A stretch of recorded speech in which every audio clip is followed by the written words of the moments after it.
information, sir, the latest one that is now coming in. Of course, through thermal images, we saw how the Pakistani post was completely destroyed, which used as terror launch pads near Jammu. Now, similar action that has also been taken from Kutch as well when it comes to the border areas which were used by Pakistan for its bid to infiltrate and now to launch drones, multiple hundreds of these drones that have been launched in Indian territories. Now, when it comes to these launch pads itself, that are now being completely destroyed. Arunil is with us with that information that is now coming in from Kutch.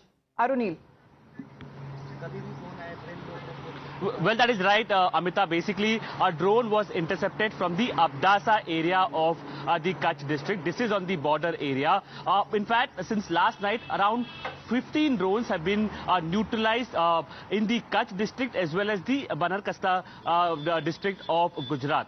PM Modi had also spoken to the CM of Gujarat, Mr. Bhupendra Patel, mentioning about what kind of measures that have been initiated by the central government and what the Gujarat government will also be doing. We understand that residents who live in the border areas, they soon will be evacuated. At present, I'm reporting from the strategically important town of Bhuj. Bhuj has played a crucial role during the 1971 and 1965 war as well, the Bhuj airspace particularly, and that is why security has been beefed up in the town of Bhuj. What has been noticed, Amita, is that these drone movements have been particularly seen in the defense point areas, be it the BSF checkpost, be it the Jakau port, as well as near the airport as well. In fact, last night when a drone was noticed near the Jakau port, it was neutralized and immediately evacuation was also initiated by the Indian security agencies.